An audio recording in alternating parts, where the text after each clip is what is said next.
Okay, so this is the beginning of the Indigo Blue Knit Wit basket. So I've got 32 stakes in there, and I'm going to start by, I've already got them all the way inserted. And what I do to start is I put a dyed, in this case blue, at 4 points. And then it's 8 in each section for 32. And you alternate them between the blue and the white. So then what I want to do is I want this to swell up a little bit so it doesn't move. So I'm going to spray it. You don't want to wet your stakes, because if you do, they won't go in there. So put them in dry and then spray them. Okay? So I've got a relatively long piece of number 3 to twine the base with, and actually I think I'm going to kind of make it short because I want to show you what happens when you run out of a piece.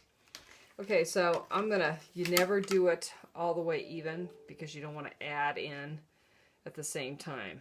So I'm going to take this and make a loop. It really doesn't matter where you start.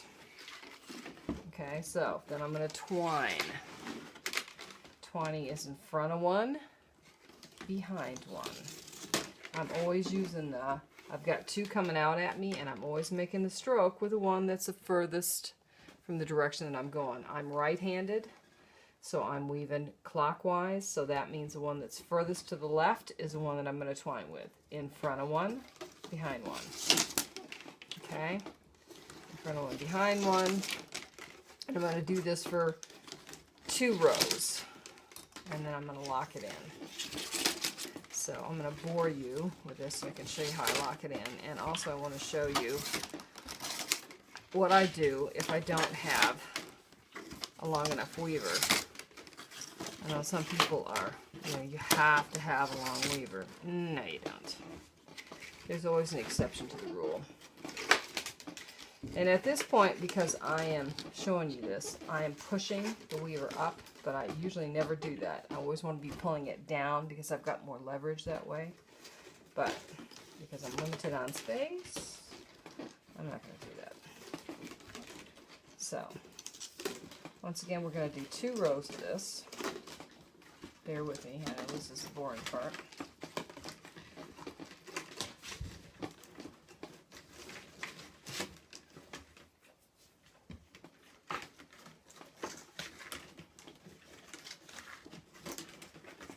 And when I make the stroke, I always pull just a little bit. That's what tightens it up.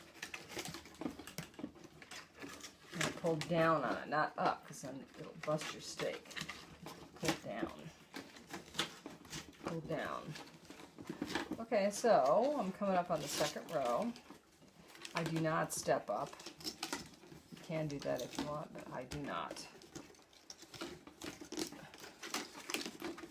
Okay, and you see that this one guy is getting short. So I'm going to weave it all the way up as far as I possibly can, and that's about it. So I've got that one little piece hanging out there. That's my dog tail. And if you've ever been in a class with me, you know about the dog tail method. So, because I don't need this long piece, I'm going to cut it in half. So I'm going to lift the dog tail up and stick in the thermometer. Okay? Let me show it to you again. I'm going to lift the dog tail up and stick in the thermometer.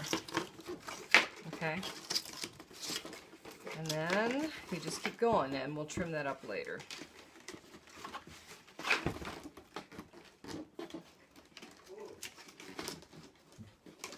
So I want to show you how I lock this in.